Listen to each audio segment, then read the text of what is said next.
Oh, shit. It'll work, trust me.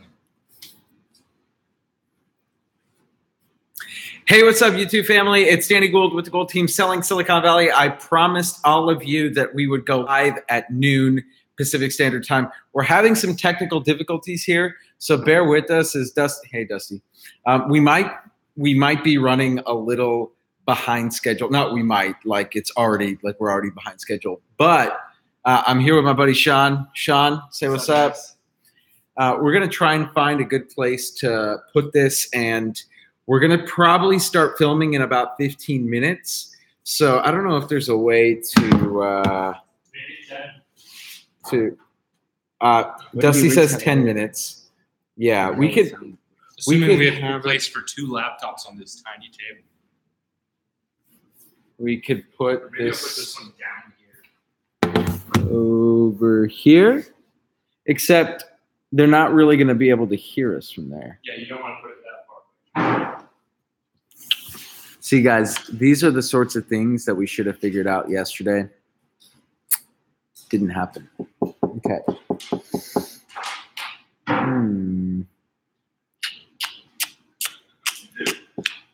You should have seen my face when I saw you want to go live at 12. I'm like, oh, cool, a half hour to set up.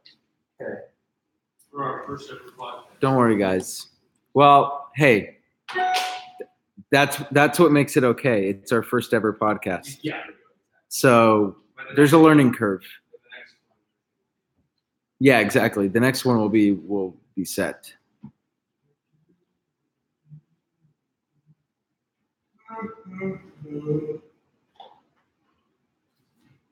Okay, please post your questions.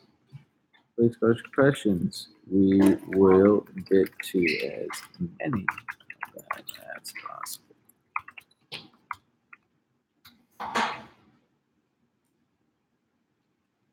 We want to pin that. Oh, no, not going to pin. Okay. All right, everybody. Hey, if you guys are joining us right now, I just wanted to let you know, look in the comment section. We will be live streaming the podcast and should be good to go at around 12:20 Pacific Standard Time. Okay. Yeah. Technical difficulties, but it's okay. We're gonna make it. We're gonna make it work. And then, is this yours? That's Sean's. Oops. We could. You're probably gonna want that on there. That's what I'm guessing. We're gonna want this. I'm gonna put this where that laptop is currently. So. Okay. So we're gonna put this right here. Hey, man. We're gonna do a little. Actually, a little bit closer to you. The lighting here sucks. This half natty lighting is no good. But it's okay. We can. I have a reflector if you want to play with it.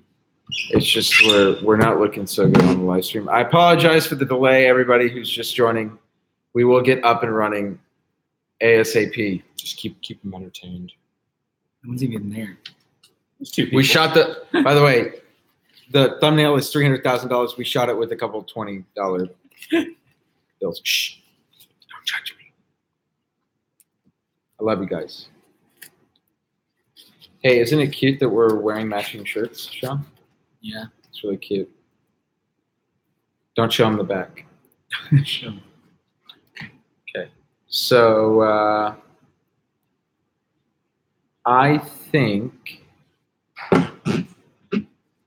how do we want to do this? This is the Bigger Pockets podcast. Just kidding. It's not. Show number one. Show. Can you not hear us? How hard are the questions on the real estate California exam? Vince, yo, man, we're actually not going to be covering any sort of real estate exam questions. We're going to be talking about mostly rehabbing rehabbing flip properties. So if you want to learn more about the real estate exam, that could be a good subject for another podcast, maybe how to prep for the real estate exam. I could get someone from one of those prep agencies here. It's a good idea. Noted. And I will see if I can follow through. But Vince, in the meantime, if you haven't seen my video on YouTube, I have a video that actually specifically goes over the method that I use to pass the exam the very first time with like 90% plus. You don't actually know what you get, but I crushed it. I shat all over it. It was amazing. Okay, so you guys, if you haven't, Vince, that video's on my channel already, by the way. The thumbnail, you could definitely take a look at it. You guys having trouble recording audio? If you can't hear me, that doesn't make any sense. You can't hear me. Can you hear Is your me? audio? Wait. Yes. There's a signal there. It's just really quiet. Well, that's not good. Can you not hear us?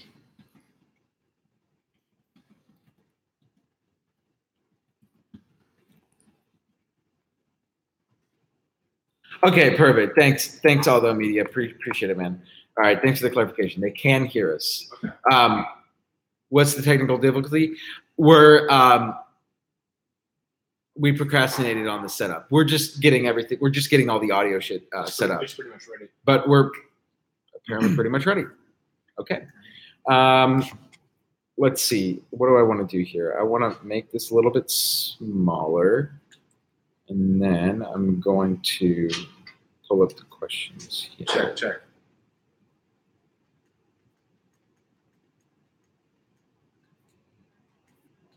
All right, guys. Check.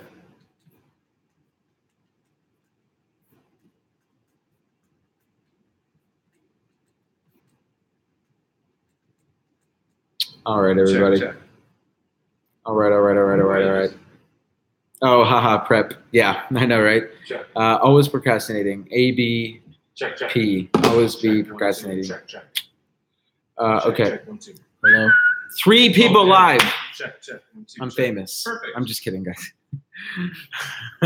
The 3 people that are watching right now those are the real fans. Here's your In mic. fact, if you're watching right now, Here's your headphones. I want you to. Where's my headphones? If you're watching live right now, Oh, I do get headphones. You sure do. I want you to be able to hear your. send Hear your me own an sexy email. voice. If you're watching live right now, Oh, I'll hear send my me own an voice. email. Mhm. Big part And of you the have to podcast send me is an email hearing your by voice. tonight. If you send me an email in the next 15 minutes to dgould, I'm going to type it in the Check thing 1, right 2. here. Check. DGOULD at Intero.com. Check 1, 2. So you get a volume knob right here. Send me your shirt size, and I'm going to send you a What Selling you can do if you Silicon want, Valley you can do like t-shirt. 1 here, 1 off, because unfortunately our system won't. dgould allow at you to source the Intero.com. headphones. Like this. Yeah, you can Email do, like, me in one the here, next sit 15 talking to it, minutes, Hello. and I'm going to give Okay. you some love for showing You me can kind of get an idea love. of like. Oh, I hear it. Yeah, exactly. So that way you can stay in tune with your own voice. Aldo while you Media, talk. Very important. you're the when man. you have a podcast. Right. Probably want to pull your chair up a little Down. bit, just so you're nice up Sick, close to the Vince. mic. You'll notice the closer you are. The I'm better assuming you your sound. name is Vince, since your thing is Vince's World, but like if your name isn't Vince, then like I apologize. Vincent. Danny, how's your headphones? Are they sounding good? I want to do one ear on and one That's ear a really off, so that way you can still hear Sean, you can hear yourself. Hey, this is Danny Gould. Hello. I can't hear myself at all, actually. Really?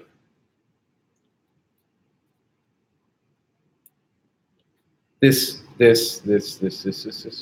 Nope. You don't hear anything? Nope. I just tested this. What the hell? Here, hand me the headphones. We're almost ready, Check, guys. check. But just to let you know, I'm probably gonna have to pee before we start. Check. Oh, there we go. Check. All right, I'm gonna pee real quick. Quiet. Oh shoot. Oh, and then we have to get the Facebook Live set up. That's what we were forgetting. Oh, this Check, is YouTube. This is Check, YouTube. one, two, This is check, YouTube. This is my. These are the real homies. These are the real homies. Check. No, forget the Facebook, bro. Check, check, 1, 2. Check, check, 1, 2, check. Check, 1, 2, check. Check, check. All right, well, that's fine. Check, 1, 2, check, check, 1, 2. It's just not loud enough. All right, guys, we're just about ready to start. Give us, I don't know, Danny's running to the bathroom, so we're probably like 2-3 minutes. We're about to start. It's going to be awesome.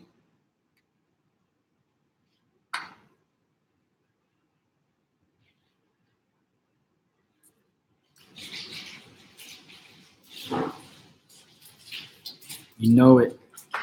You know it. Right after I eat this delicious, not sponsored, I don't Not know, who sponsored. cares? Well, I don't know what this is. It's really not that good. This is a Go macro bar. Don't buy it. It's terrible. Hashtag not sponsored. Okay, here comes Danny. So we're ready to go. I should have presented the big Dusty, didn't your mom ever teach you not to talk with your mouth full? Just kidding. All right. Okay. Guys, I promise. 5 people. Sweet! Guys, I'm so excited. This is going to be so much fun. It's going to be amazing. It's going to be huge. So Bigly. this thing is just too quiet. You won't be able to hear your own voice, unfortunately. It's too, you mean the, It's fine. The audio is fine. The audio is You're not gonna fine. have a great readout on your voice. So I'm going to give Sean the priority of being able to hear his voice because he's going to do a lot of talking. I'm totally fine with that. Sound Give me check. 1 second. Yeah, I hear myself. Here, guys. Ideal podcasting setup is you've got everybody routed into a bunch of rooms where they can all hear themselves and each other. We'll be there. We'll be there soon. We'll be there very soon. Yeah. Have that level of Let's see. Donovan Mitchell starting to insert himself offensively here. 15 points, 6 of 8 from the field, alone in this third quarter. All right. Okay, everybody. All right, everyone that's on the YouTube. Thank you for watching.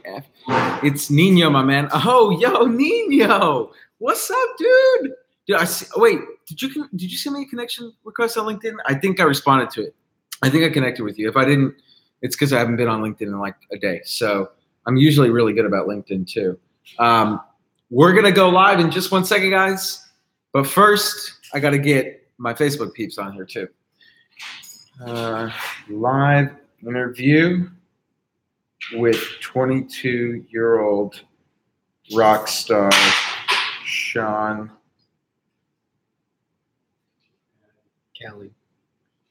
Kelly.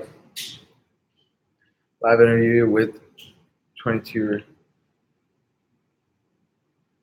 made Just $300K. put 6 figures, bro. We shall not disclose the full. No, we will. It's already live. It's already out there, and it's already all over my social. And you've done other podcasts that have made $300,000 on his first check 1, 2. home Check 1, 2. Check. house flip. Okay. Check 1, 2. Check. There we go. All right. Back up. Okay. So I think we're all right. Are we live? I'm about to start at Okay. on all of these. So the only issue is, and this could be an issue.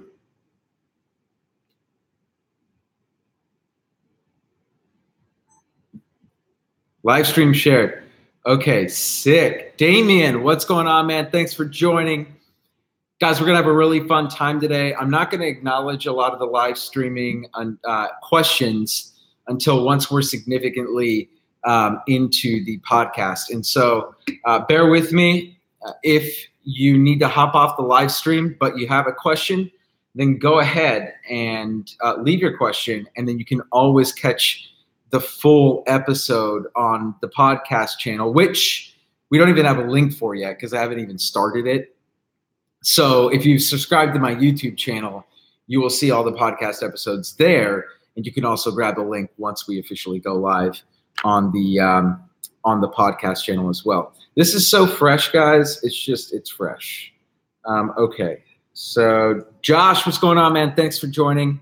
We got a lot of people here on the live stream on YouTube. We got a lot of people on the Facebook live stream as well. I'm super excited. Dusty, how we doing on the? We're all rolling and ready to go. I'm just gonna go ahead and sync this up. Sorry for the weird angles on YouTube and Facebook, everybody, but you're just gonna have to deal with it. Okay? All right, 3, 2, 1. Action. What's up, everybody? It's Danny Gould with the Gould team, selling Silicon Valley. Welcome to the inaugural podcast episode number 001 of the yet to be named podcast. Topics to include real estate agency, real estate investing, business in general, and of course, fitness, bro life. Sean, today's guest is none other than my good friend Sean Caligigan, who I met several years ago as the front desk boy at Antero Real Estate, and since then has gone on to flip his first home and made over $300,000. And so today we're just going to talk about how exactly he did it, what his secrets were, what advice he has for any young hustlers out there that are just looking to get started, and finally, what his favorite color is, because of course that's also important as well. Sean, thank you so much for joining. And it's a pleasure. Dude, you are the first. When we hit 1 million podcast subscribers, you could say that you were the first podcast guest on the yet to be named podcast. Because we're not going to name it Selling Silicon Valley, because we're branching out of just the Valley, right? So thank you everyone who's joined on the live stream. By the way, you guys are the real fans, the real OGs, and I love you guys. So Sean, thanks for joining, man. Why don't you start off by introducing yourself to the audience and just tell us about yourself. Right. So my name is Sean. I'm 22 years old. Gotten started in real estate I would say 2 years ago. So when I think I was either 19 or 20. So I got started in real estate. And what I mean by got started is just learning, right? Just educating myself in podcasts and in books. So listening to this is like a great first step in learning. So that's kind of how I got started 2 years ago. And I was working a sales job, right? I was working at a fitness industry, a wellness facility, 24-hour fitness. I was a sales manager. And that's, and it wasn't really making the bucks. So I had to do something else. And like you said, I ended up getting into Antero Real Estate as a MIT front desk, whatever you want to call it, because I thought I was going to learn how to flip homes there. And I can guarantee you will not learn how to flip homes there. So you have to learn on your own. So there's a lot of it's a big learning curve. It's a lot different than being an agent, because it's real estate's really complex. So there's a lot of factors when it comes to real estate. So you can do a lot of things. So it depends on what your personality type is, and like Danny's a great real estate agent. Thanks, man. That was so nice of you. Thanks for dropping that in there. Hey, so I think you actually raised a really interesting point. Real estate is, being an agent, you definitely need to have a certain kind of personality, right? But I'm sure that you'll agree that in the genre of real estate, there are things that you can do to make money regardless of your personality. You don't necessarily need to be like me, super outgoing and everything. If you're a little more reserved and you don't really want to, sell houses, there are other ways that you can make money in real estate. So I think that's really insightful of you to point out.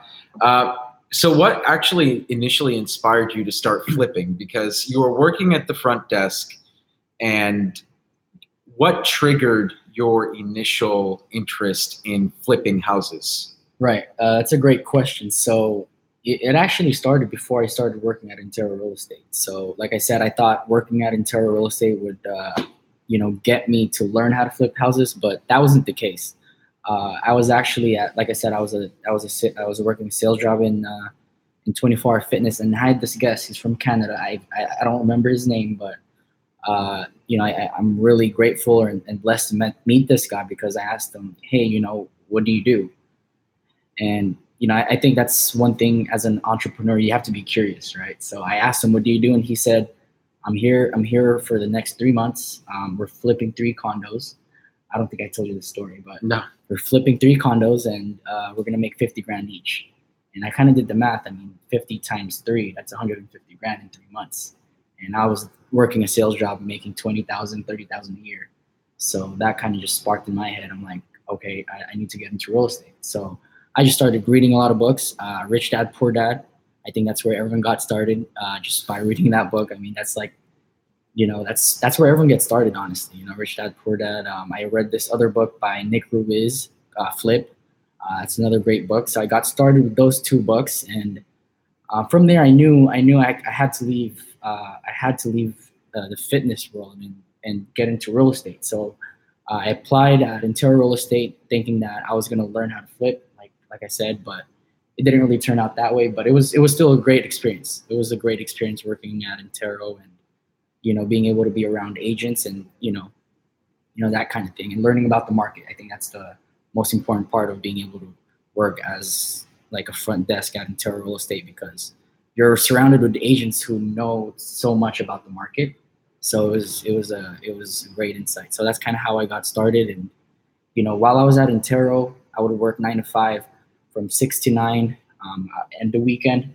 I would work on the real estate flipping business, generating leads, what have you. So it took a while. So it's kind of like building a business right after my 9 to 5 job. So it was kind of like a side hustle. Yeah, I mean, that's amazing that you took a 9 to 5 job, and then immediately after that you put in, what was it? You said 3 hours maybe of prospecting time per day. Exactly. To generate that first deal. How many months did it take you before you actually got your first deal? 16 months. 16 months. Yeah. So you were prospecting for a year and 4 months before you closed, or before you identified your first flip? I don't really know the exact number. I started in July of 2016. Okay. I got in touch with the first seller that on, I would say, late August of 2017, and we closed on it on I closed on it in December and sold it on January 31st. So it was Get close up to the mic. Right. Yeah. So, and prior to this, you guys have to understand that I was talking to several sellers. I went to several appointments. I've gotten a lot of rejection. So, people just see me as just doing this first deal and, seeing this first seller. But I've met a lot of sellers. I've been to several appointments prior to it. And I think, that's the reason why I succeeded, because what if I quit the first 3 months? Right. First 4, 5, 6, 7, or even the 13th month, I wouldn't be in the position I'm in today. And it's so hard not to get discouraged, right? Oh yeah. You gotta love it, honestly. So I mean, every single day I didn't think it was a job. It was just enjoying the process, right, and the journey. So yeah, and I mean, I gotta say, Sean, by the way, so Sean was working at the front desk at my office, and so one of the things that really impressed me about Sean was that right off the bat, he asked me a lot of questions about real estate. And then as time progressed, he started to ask less and less questions. And so, frankly, I just figured, Sean, that you were just focused on school and that you were less involved. But it turns out that you quit school altogether, right? Right. And now you had been spending almost all of your time pretty much just prospecting and hitting it over the head, right? Exactly, yeah. So you put the pedal to the metal and really turned on the gas when I felt that you were the least involved, right? But it seems to me like you're in super stealth secret mode, right? Yeah, or you're trying to keep it on the DL, which is fine. I mean, it's smart. Everyone has different ways of doing things. But, right. But anyway, Sean, so let's get into the nitty gritty, because obviously the first home that you purchased, what was the purchase price of that first deal? It was $1,049,000 and some taxes. So I think total was like $1,066,000. So how does a 22-year-old have $1,066,000 lying around to finance a deal like that? You don't. Okay. So with real estate, you can get really creative. So you can use other people's money. So if the deal makes sense, the money will come. Money was the last thing I worried about. All I cared about was finding the right seller, the right lead, right deal, and the money just comes its way. It's because if there's enough equity on a deal, investors will hop on your deal. They'll give you money. It doesn't matter. So financing, you can get hard money loans. They don't check your money they don't check your credit. They don't check anything really. Hard money loans are really easy to get. There's a lot of them out there. So if you just literally search up hard money loans real estate online, they'll even lend up to 90% of your purchase price. So you would just have to come up with 10%, which is what I did. So the purchase price was $1,049,000. I got 90% loan to value. So all I needed to find was $150 grand around that part. So, and that wasn't easy. That was really easy to find. It just kind of came on my way. Then like third day I had it under contract. So it was really easy to find. Hold on a second. So it was easy to find $150,000? Yeah, it's really easy because the deal makes sense. I mean, I told my lender, hey, I already have 90% covered. It's about framing too, right? I told my lender, hey, I got 90% covered. I just need 10%, and I'll get you in the deal. Just bring me the 10%. I'll give you equity of the deal. So he said yes, and I gave him 20% equity of my potential deal. So that's kind of how I structured that. There's different ways. I mean, typically private money, when someone puts 10%, you want to just give them like some points and some interest. But since it's my first deal, I wanted to give some equity, that kind of thing. Right. So instead of trading an initial amount of money, you traded equity on the back end of the deal, which translated to more money in your investor's pocket. Exactly. At the end of the day. A lot more, yeah. Got it. Okay. So, but this investor, I mean, like, how do you even meet these sorts of people that have, buku bucks lying around, like 150 grand? Right. I mean, we're in a Silicon Valley. Everyone has money, right? I mean, 100,000, 200,000, 400,000 in the bank. Like, you'll see that normally. It's nothing new. You can go to meetup.com, type in real estate, and start networking. Right. The more you're out there, the more you're talking to people. You tell them, hey, I'm an investor. I need more money. People will go out there and lend you money. It's really easy to get. You just have to find the right deal. The deal has to make sense, and just keep networking. Right. The more people you meet, the bigger the network you get. So it's really important to just get out there. So like I said, go to meetup.com, search real estate, and you'll probably find some that says private money lenders. So you can go to those meetups, and literally there's all your money's right there. When you go to that meetup, you're just looking like a field of old folks with a lot of money. So you could go there and just meet, shake their hand, take them to coffee. I mean, $5 coffee that converts to like 150 grand of funds. Why not, right? Right. Well, I think you might be playing it off as a little bit easier than it really was, right? Because at some point, these people have to trust you, and you can't. No one's going to just lend you the money, right?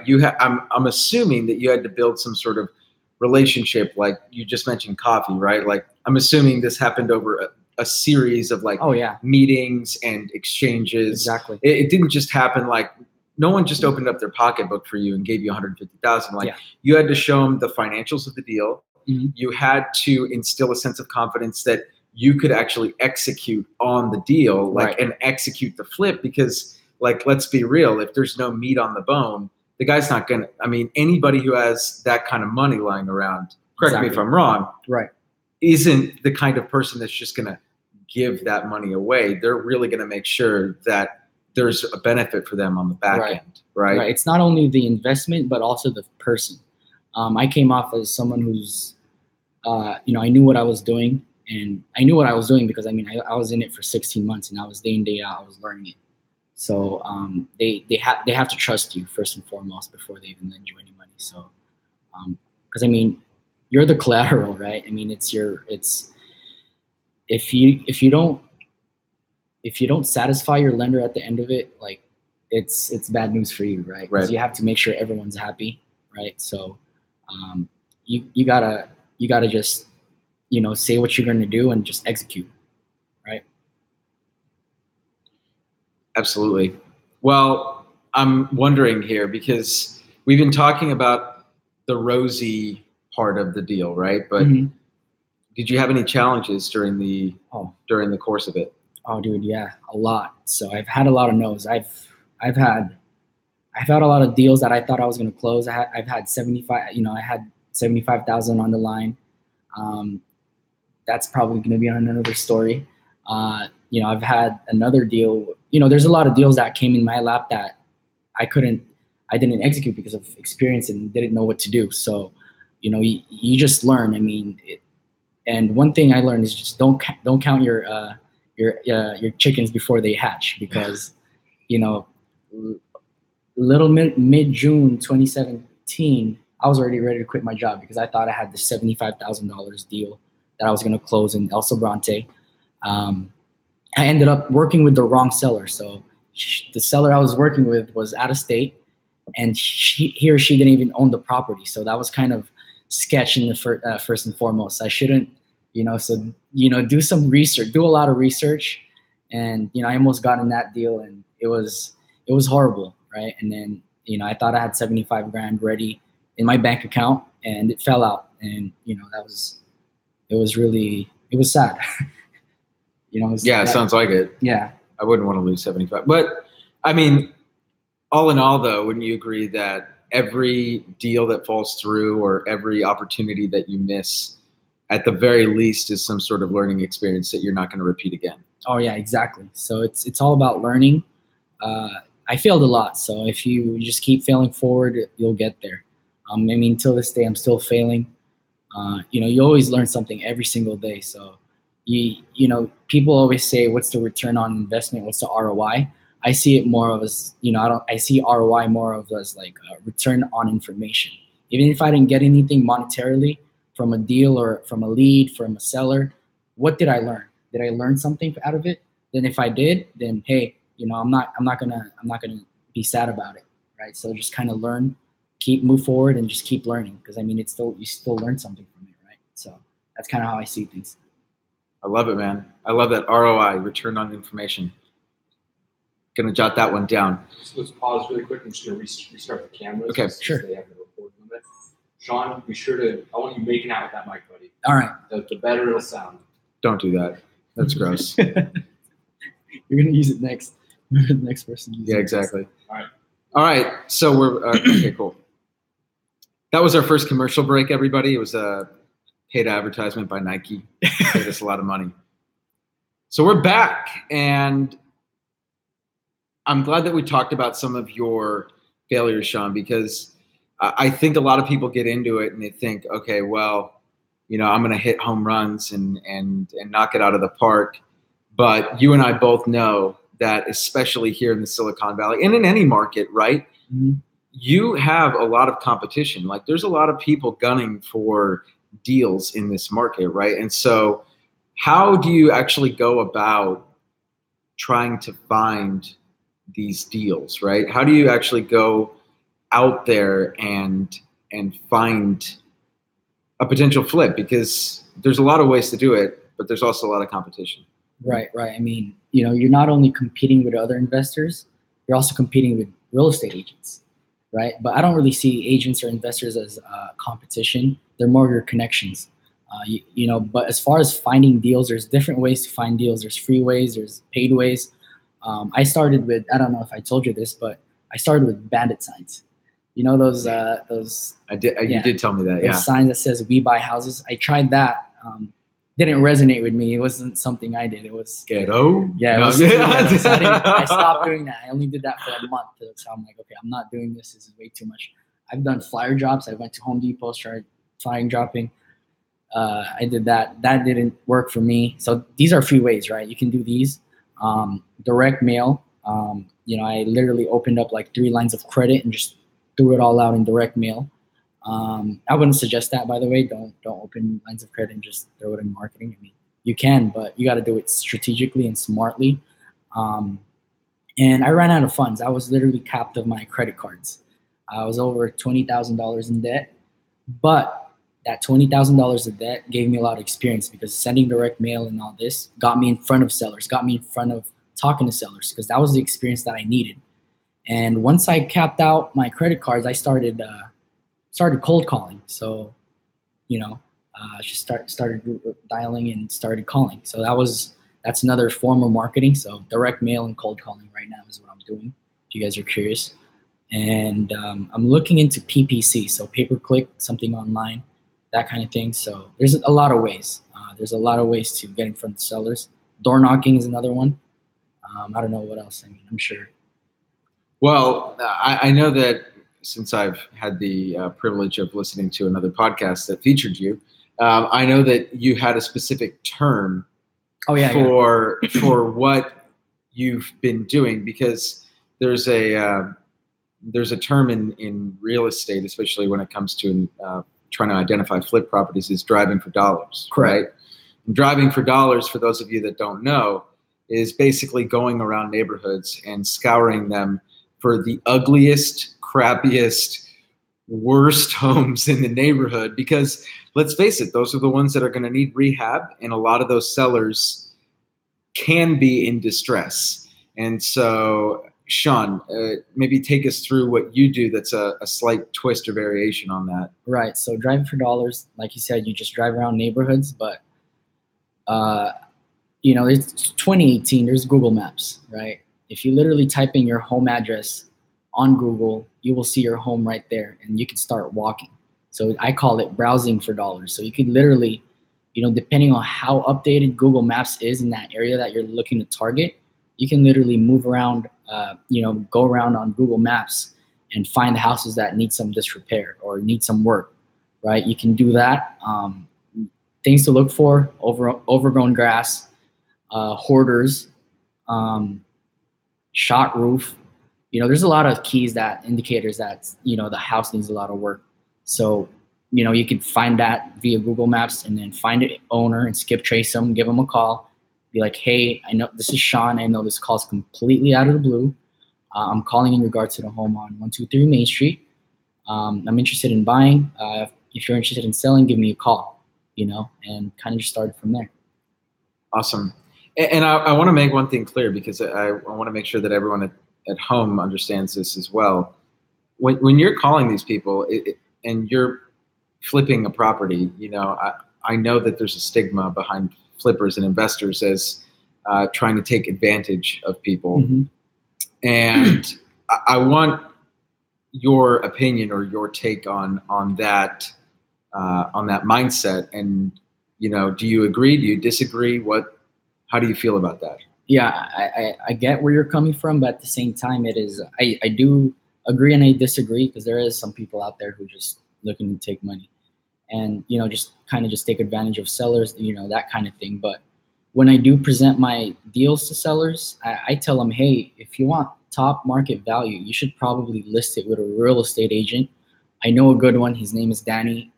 But if that doesn't work, if you don't want to list it with an agent, you don't want 150 people walking your open house, then I might be a better fit for you. I mean, I could make it really easy and convenient, but obviously, I'm an investor and I need something on the bone. So, they'll understand that, because at the end of the day, they do understand the whole no commissions, no closing costs. They understand it, because this has been going on since the 1960s. People have been flipping since the 1960s. So it's really normal. It's really the value that provide and the solution. You give them different offers, right? Like I said, if it doesn't work for me, I could give it to Danny as a listing, and I can tell Danny, hey, just give me 80% of the listing. Yeah, except it's not legal. okay. So really what you're saying to me is that you're telling the sellers, or you give them options so that they know what they understand the ramifications of selling a home off market, Exactly. et cetera. So at least you're providing them with options, and then let them make the decision. Because, and I've seen this as an agent, I see this all the time, where sellers are willing to leave money on the table for convenience, for reasons of time constraint. A lot of people that have homes that are in bad condition are actually very, what's the word I'm looking for? A lot of these people are actually very self-conscious about the state that their home is in, and they actually don't want the public to see it at all. Exactly. And so they're looking for exit strategies because they need to get out, but they don't want the stress of putting their home on the market, because they feel like everyone's going to walk through my house and everyone's going to see that, I'm a hoarder and this and that. And what someone like you provides is the ability to just bypass all of that. Yes, sell their home to you for less than market value, but it's in shambles. And then you take on the responsibility ultimately of fixing up the home, flipping it, and hopefully making a profit at the end of the day. Exactly. Cool. So I want to also touch, Sean, on one thing, because I know that there's probably a lot of younger people watching. Right. How did you have the courage to do this? I don't know, man. I just had to do it. There was no other way. I just made a decision. I was going to get into real estate, and I was going to get into, because originally there's this term called wholesaling. That's where I wanted to get started with. But, it's a little bit low tier than flipping, but it's another way to create quick cash flow. You're basically an agent, but for distressed homeowners type of thing. So that's kind of what you do as a wholesaler, finding off market opportunities. So that's kind of how I started, and I thought it was easy because you just connect the seller and the buyer, and you're good. So the courage was really easy to kind of grasp. I mean, you just find a seller and a buyer. That's it. So the concept was really easy. It's just taking action, and as you keep taking action, it gets tougher and tougher. But you just have to stick to it. But yeah, I mean, as far as, I didn't expect my first deal to do a rehab, or I didn't really do a rehab. You can call it a prehab, or you can call it a wholesale. So I didn't really do much to it. Take us through that phrase, wholetailing, because a lot of people know rehab, which is to rehab the property. A lot of people know what wholesaling is, right? But Right. Wholetailing, that's a term that isn't really thrown around that much. So go ahead and tell us what that means. Right. Wholetailing is basically you buy the property, and then you literally just clean it up, because the house that I bought, it was in great condition. I mean, they haven't renovated it in the 90s, but it was in really, really great condition. You didn't have to do anything to it, really. I mean, if you wanted to change it, feel free, you can. But I just thought to myself, I just need to clean it up, change the garage door, paint, new carpet. Or I just cleaned the carpets, landscaping. And I'm like, the buyer can deal with themselves. I mean, I'm sure the buyer that's going to buy this, they're going to make it fix it the way they want it. So that's kind of how I thought of it. And with this hot market, you just take advantage of that strategy. So that's kind of like the strategy I'm trying to go for in this hot market, is just close on it and put it back on the market, right? Faster, easier. And I'm lazy. and that doesn't work. And that doesn't work in a lot of markets, right? Because Exactly. Right here, I want like everyone to hear this, right? Here in Silicon Valley, in the last 6 months, we have appreciated upwards of like 10 to 15% across almost every single market in the area. I mean, it's absolutely insane. And so to really, I mean, it's to do this in any other market, you're probably going to have to, correct me if I'm wrong, Sean, go through a little bit more extensive of a renovation in order for there to be enough meat on the bone, right? Right. I'm Yeah. going to pause you. I'm We're just going to pausing. rotate. One of the cameras overheated, but you can keep going. Okay. Yeah. I'm just going to So, let it cool down. all right. I mean, yeah, it depends on your market. Like Denver, Colorado, or if you do this at Denver, you could probably do the wholesaling strategy. California, you could wholesale. DC market, Seattle. In Alaska, you probably can't. So you gotta pick and choose your market, right? Because I know a lot of people. I know a lot in my network who are doing the same strategy, different market, but it's a hot market. So you gotta look at your days on market, look at the data. Data is really important. One thing I learned from one of the guys I do follow, he says, data, not drama. So you gotta make sure you know your data and kind of look at the reports of Altos. Right, Altos. Yeah. Well, the other thing is too, and I want to make this clear. Like, you hit a grand slam on this first deal. I mean, this is not your typical. Oh yeah. This is not your typical payout. But what I want everyone at home to hear is that regardless of how much you make on your first deal, Sean was out there for 16 months doing nothing. I mean, getting nothing. And then all of a sudden got this great payout.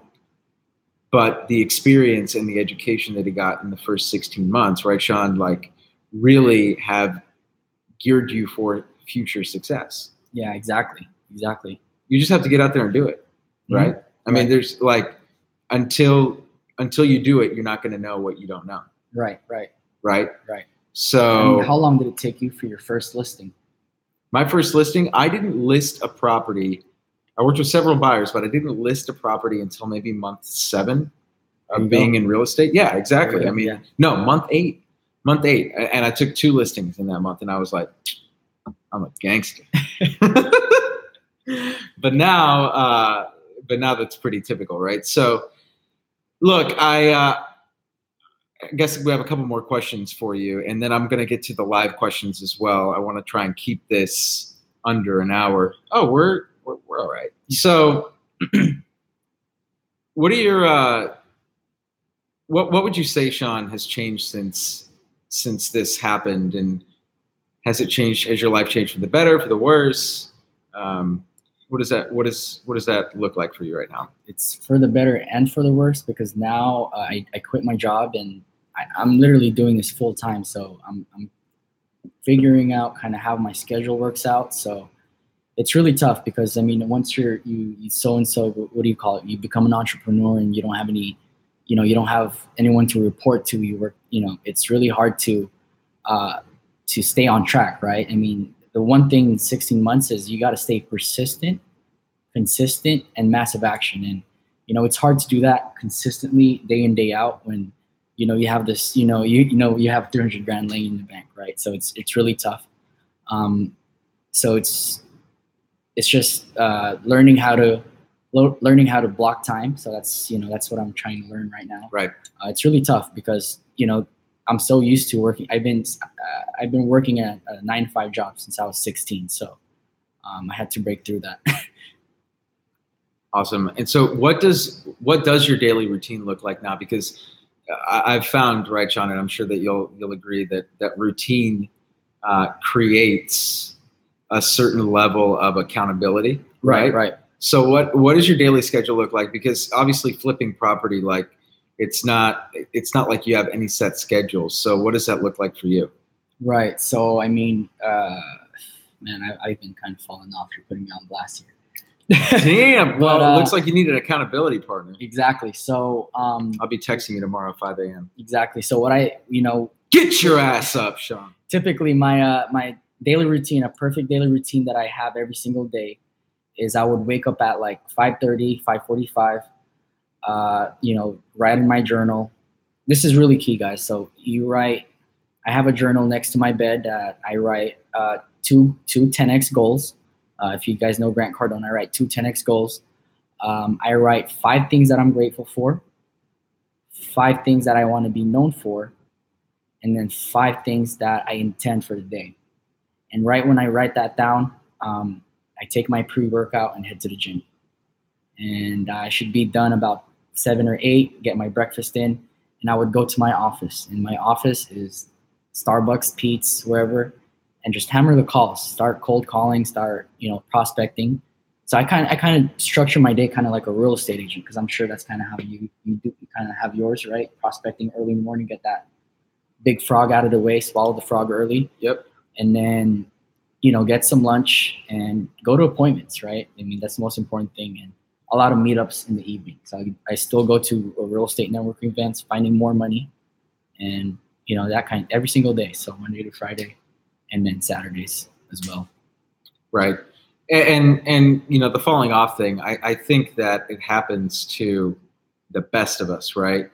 And one of the things that I've found to be extraordinarily helpful when I do fall off a routine is to not dwell on the fact that you've fallen off, and simply to reset. Usually falling off your routine, I found, is a symptom of some sort of mental and or physical burnout. Mm-hmm. And so typically, you just let yourself reset for a couple of days, but you don't let yourself become a victim to your, inner demons, which I've found to be extremely hard unless you have an accountability partner. Exactly. So when I fall off, I know that I'm not going to be able to do it on my own. So I always call someone and be like, hey, for this next week, I need you to wake me up at 6 a.m. or I need you to make sure that I'm up at this time or this time. Do you want to wake me up next week? I'll wake you up, baby. Hey, so what are your plans for the future now? Well, man, so for me personally, rehabbing and wholesaling is great, but I'm looking to just create a wholesale company, because cash is king. Cash is king, so I'm looking to just get cash flow from wholesaling business.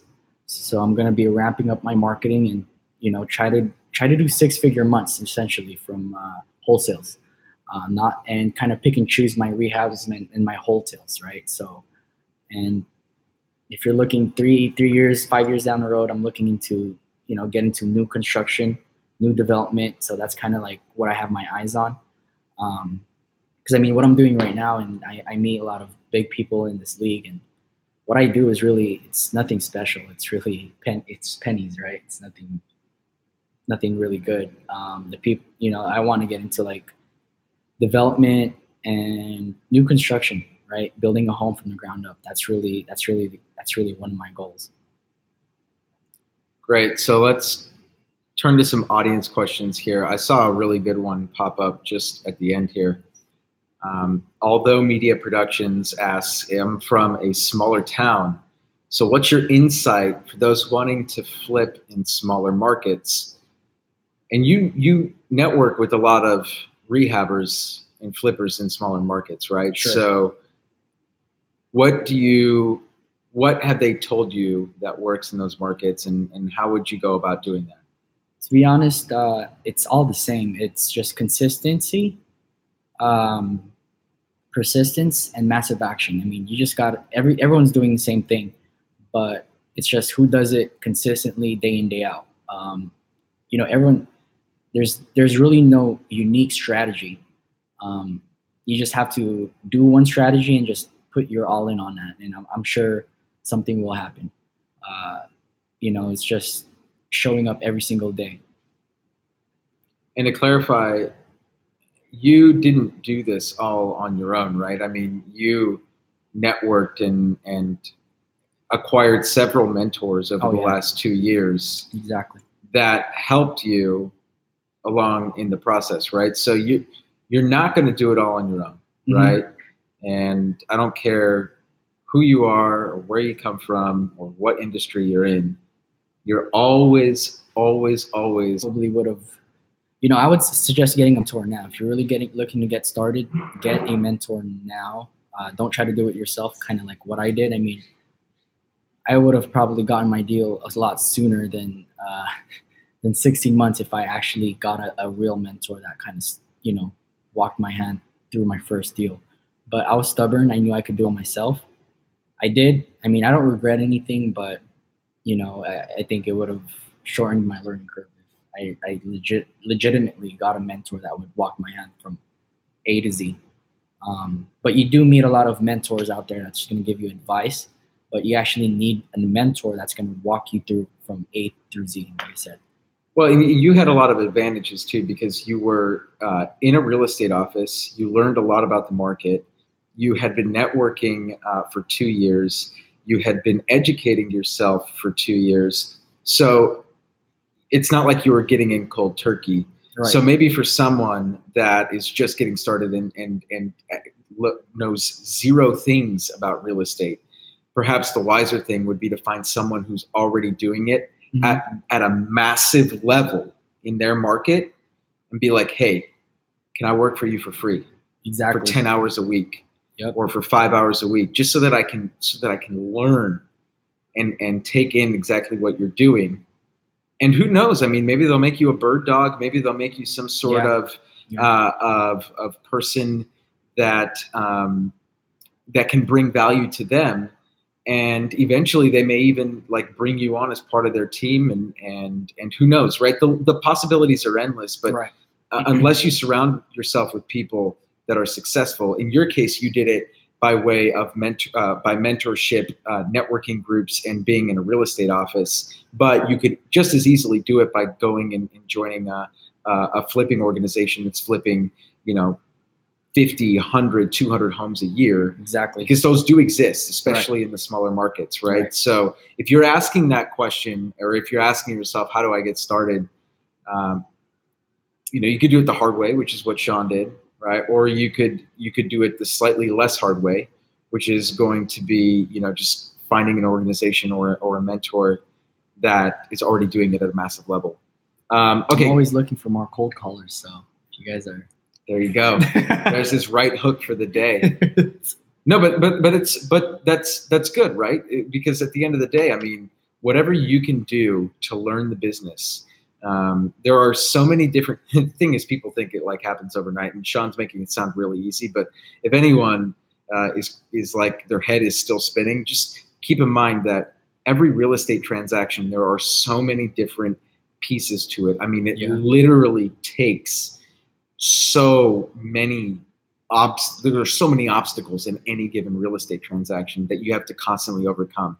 And even agents that have been doing this for like 30 years will come into the office one day and you will not believe what just happened to me. I've never seen this thing before. And it's like they've been doing it for 30 years. It's new every single day. Oh, actually, I have a question that I wrote down for you, Sean, that I want to know what your thoughts are on this one. How do you feel that your business will suffer in a downturn?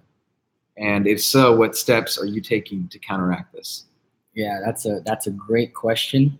I may be the wrong person that you're asking because I've never been to a downturn. We both. Have you been to a downturn? No. Yeah, so it's really just. But I'm always thinking about it. Yeah, I know. I hear you 100%. I go to bed thinking about it at night.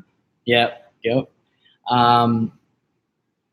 Yeah, I mean, as far as the downturn, I mean, I hear a lot of stories where people get hit with the downturn, and I hear a lot of stories who make a ton of money in the downturn. So it really depends. I mean, I guess it's just networking and figuring out when it's going to happen. We're going to learn that by networking, right? We all don't have a crystal ball. That's for sure. We don't have a crystal ball. So just networking, getting out there and finding these key factors of, what would make it, what would make the market shift. So, I mean, there's the different strategy for different market cycles. So you just got to adapt, right? Like right now, I don't know if I told you, we have two properties. I have two properties. We have two properties in contract. We're closing this Friday, and it's only going to be a 3 to 6 month rehab. We're not going to go longer than 6 months because what's going to happen even in 6 months, we don't know what's going to happen, right? So in this hot market, I wouldn't touch new construction or new development whatsoever right now. I would just stay with 3 to 6 months rehabs and wholesales. Cranes in the sky, don't buy. Exactly. Cool, man.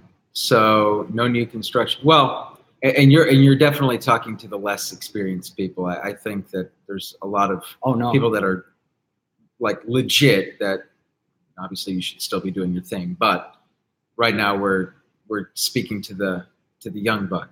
No, but actually I did meet this guy. He says he's doing 9 new homes right now in this hot market. I'm like, why are you doing that? He said, because it's no risk. I'm like, what do you mean by no risk? So there's no risk developments out there. You just got to find it. And, if the numbers work out, I mean, with any investment, you could always make it no risk, right? So it's just knowing the right people, like what Danny said, right? I mean, he probably knows a lot more developers than I do, but, just being aware and, just being aware of the market is really important. Last question for you, Sean. Josh, my buddy Josh asks, is Sean working towards a real estate license for a leg up in his grind? If not, why not? Not right now. I'm not, only because there's pros and cons with having a license as a real estate investor. Only because there's a lot more disclosures, right? If you're a real estate professional, you have a license, you have to disclose to the seller that you're going to buy for the property for a profit. And 2, you have your license. And I'm not saying you can't do it. I know some people who are doing it, but it's just a lot more disclosures. And it may also prevent me from being able to work with real estate agents, because some agents have, some agents / investors, they don't really like work. Some agents don't want to work with agents / investors. Right. They'd rather work with just investors, and they don't have a license because some agents think they're competition because they're agents and investors. I don't know. Right. That's kind of what I've experienced. Everyone has a different way of doing it. Josh, just so you know, leg up, here's the bottom line. As an experienced investor, anybody who's been in it for a long enough period of time knows all the ins and outs of how to identify property. And really, as an investor, you want to go out there, correct me if I'm wrong, Sean, but you want to make as many relationships with as many agents as possible, because you want to cast the widest net possible and find out about all the on and off market opportunities. Mm-hmm. So there's really nothing that you're losing out on specifically by being an agent if you're an investor, right? There's nothing that you're losing out on, because you still have MLS access. Exactly. You still have all the data that real estate agents have access to. The only thing that you're not able to do is write up a contract for a buyer or a seller, right? Yeah, but exactly. You can still represent yourself on any given deal, right? Which anybody can represent anybody as long as it's themselves, right? On any real estate transaction. I hope that helps, Josh, by the way. So, Sean, I really want to thank you for your time, man. I got to say, when I started at Intero, I was 23. And Sean joined the office, I think, when I was 24. And when I was 24. Right. And I've seen you grow so much in the last 2 years, man. And I just want to say that I'm so fucking proud of you. I'm proud of you. Thanks, man. But seriously, it's great to see that you're out there, that you're getting it, that you're doing it. And there are the people that say they're going to do things. Right. And then there are the people that do things. And you've proven yourself to be the latter, which is amazing. And so I see nothing but great things coming up for you, man. And appreciate it, man. Appreciate the kind words.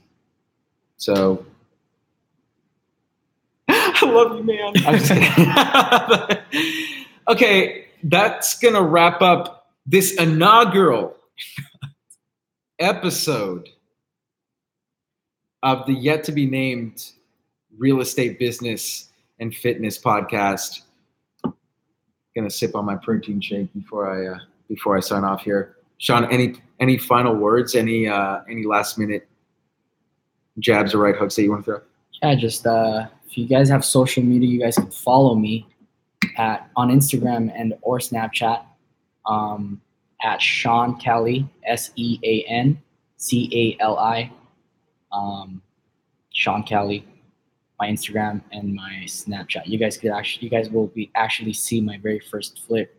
I documented it, so you guys can take a look at it on my Instagram. So you guys can take a look at that if you guys are curious. Dusty, make sure to link that up in the bio. There you go. All right, everybody. Thank you so much for listening, watching. I will catch you all in the next episode. That was amazing. Great job. Great job.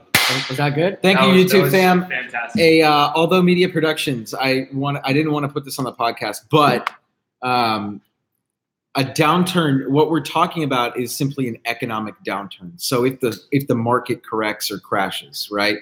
And so what I was basically asking Sean is like, how do you hedge your bets against some sort of downturn? And the truth is that if you don't have a very long or like a long lifespan on your flip, as long as you have enough meat on the bones, barring some sort of nuclear meltdown of epic proportions, you should at least be able to break even, right? That's basically it. Yeah, you want to buy, you want to at least buy in like pennies on a dollar. So if the property fixed up is like $1 million, you want to be able to buy it at like 600 or 700 or even 500, right? So if worst comes worst, the market does turn, you break even, right? I mean, there's no way we're gonna have like a 10% downturn. There's no way. So I don't think it'll happen. That's scary. It could happen. Oh, you think so? Oh yeah. Black Swan. But that'll be a topic for another podcast. I think storms are brewing, but I think we're a ways away. We're a ways away. Look, anybody else? If anyone has any last minute questions on the live streams, by the way, I want to thank everyone on the live stream. You guys are my personal oxygen. The fact that you're on supporting this fucking means the world to me. So I love every single one of you. Thank you so much. Sean Cali, you're the man. All right, we're going to end the stream. Thanks, guys. Let's eat, man. Are you hungry? I am hungry. I have my meal prepped because I'm shredding. I'm shredding. That was great.